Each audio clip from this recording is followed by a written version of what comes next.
US President Donald Trump has claimed that India offered a trade deal proposing no tariffs for American goods.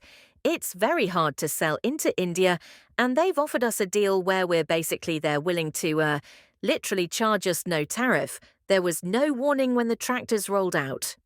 No political rally, no campaign sound bites, just engines, fumes, and farmers flooding the highways, blocking major roads surrounding capital cities from every direction. And across borders, across time zones, and across industries, the message was the same. Enough. Enough of broken promises, enough of empty assurances, enough of headlines claiming relief is coming while the cost of living sources and the ground beneath growers and buyers alike begins to crack. On this day, from Delhi to Paris, from the supermarket aisle to the meatpacking floor, the pressure building inside the global food system finally spilled into public view. Before we continue, hit that like button to help us beat the YouTube algorithm and to show your support. And what is unraveling now is not just a farm crisis. It is a collision of politics, disease, protest, and survival. And it is hitting the people who feed the world and the people who buy their food at the exact same time. In India, thousands of farmers descended on the capital again. Flags flew, fists raised, voices amplified. They were not calling for subsidies or bailouts. They were demanding something far more fundamental, a guarantee. A guaranteed minimum price for 23 staple crops: wheat, rice, lentils, cotton, mustard. Crops that feed over 1,400,000,000 people. Crops that have been sold for decades below cost. Many of these farmers work land no larger than 1 hectare. They are not high-tech operators. They do not have corporate backing. They have one resource, their crop. And when market prices fall, they fall with it. Loans go unpaid. Equipment breaks, droughts erase yields, and middlemen take what little is left. This is not the first protest. It follows years of marches, roadblocks, hunger strikes, and clashes. Promises were made, commitments were delayed, and now with another election looming, the protesters are back. Louder, broader, and unwilling to back down without a law that secures the floor price of their harvests. One protester said it plainly, "We are not demanding wealth. We are demanding fairness. Without a minimum price, we cannot survive." Meanwhile, in France, a different protest is preparing to explode. On May 26, farmers plan to blockade highways around Paris in support of a controversial new bill, a bill that would reauthorize certain pesticides and ease restrictions on larger farms. The goal? Relief from regulatory weight that many farmers say is choking their ability to compete. Small roadblocks have already begun in multiple regions. Organisers promise these are just the start. What is coming Monday is something more. A coordinated city choking shutdown that will signal exactly how deep frustration runs across Europe's most historic farming regions. It is not just about pesticides. It is about power, about whether governments are listening, about whether farmers, many now in debt, exhausted and fighting rising prices on all fronts, are still a protected part of the national economy or just another sector being reshaped by global policy. One farm union described it as an existential moment. Another called it the final chance to remind the cities where their food comes from. But if Paris is bracing for gridlock, Brussels may soon see something bigger. Farmers from Spain, Poland, Belgium, and the Netherlands are preparing to march again on the European capital. Their concern, the future of the Common Agricultural Policy, the bedrock programme that funds farm support across the continent. For decades, this policy has underwritten rural life in Europe. Now, as the next round of EU budget talks begins, that support is on the chopping block, and the farmers know it. So they are planning to show up in force with tractors, with signs, with demands. Are we going to have a policy or just more promises? And while these protests escalate, a new threat is spreading. One not born of politics, but biology. Bird flu has struck again. Brazil, the largest poultry exporter in the world, has now confirmed a highly pathogenic outbreak inside a commercial chicken farm, the first of its kind. The response was immediate.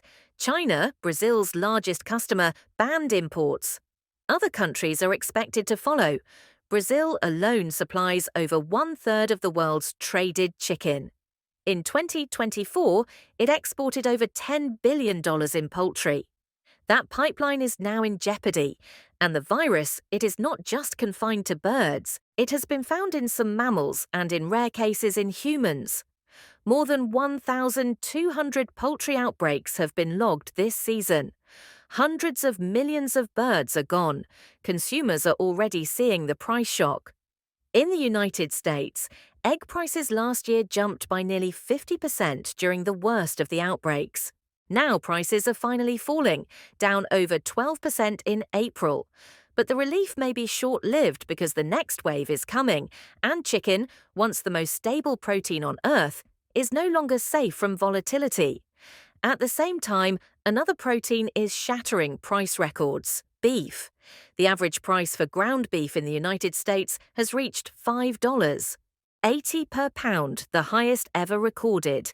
Cattle herds are shrinking. Drought has pushed feed costs up, ranchers are selling fewer animals, and the result is a supply bottleneck that cannot be fixed quickly. One rancher in Texas said the cost of a feeder steer has jumped from $1,500 to over $2,400 in less than a year. Another said she is down to the bare minimum. There is no grass, there is no rain, and every day it gets harder to keep the herd alive. The national cattle herd is now at its smallest in over 70 years, and rebuilding will take time, years, if the weather cooperates. One shopper in Fort Worth told reporters that his family dinner had been reduced to one sirloin steak and a single potato. He said it without anger, just exhaustion. And yet, as meat prices rise, fruit and vegetable prices have begun to cool. In the United States, grocery costs fell slightly in April, the first dip in more than 2 years. But one category is not enough because across the ocean, food inflation is still rising. In Britain, food prices in April were 2.6%, 6% higher than a year earlier, the fastest rate in 11 months. Some categories are climbing even faster, and retailers are warning that more increases are coming. A new packaging levy, regulatory costs, energy prices. One supermarket executive said, "We can only hold off so much." Eventually, the costs hit the shelf. The Bank of England now expects inflation to accelerate again, possibly reaching 3.5% by late 2025. And for British families already stretched thin by housing and energy costs, the grocery bill is no longer just a nuisance. It is a crisis. Before we continue, hit that subscribe button to show your support to the channel. Meanwhile, global supply chains are being tested by labor unrest and cyber threats. In Panama, one of the world's largest banana exporters, nearly 5,000 plantation workers were fired this week after a month-long strike at a major banana farm turned into a full-blown showdown. The company, a subsidiary of a US-based banana distributor, said the strike caused irreversible damage and losses over $75 million. Workers are demanding pension protections. The government says the strike is illegal. The union says it will not back down. And now supermarket buyers are watching because if the dispute continues, banana prices could surge. And not just in Panama, but across North America. In Europe, a chilling reminder of modern vulnerability, a refrigerated supply chain company that delivers to Tesco, Aldi and Sainsbury's, was hit by a ransomware attack earlier this month. Order processing stopped, trucks stalled, food deliveries hung by a thread, retailers managed to avoid empty shelves. But the warning is clear. Cyber threats are now part of the supply chain equation, and every delay, every disruption means higher costs, fewer options, and more fragility. And in Ukraine, the grain basket of Eastern Europe, exports are down again. War has made planting dangerous, drought has made harvests unpredictable, and the port blockade means even if crops are grown, they may never reach the market. Ukraine's wheat harvest is expected to fall 23% this year, the lowest in over a decade. Meanwhile, Russia, under no such restrictions, continues exporting record volumes.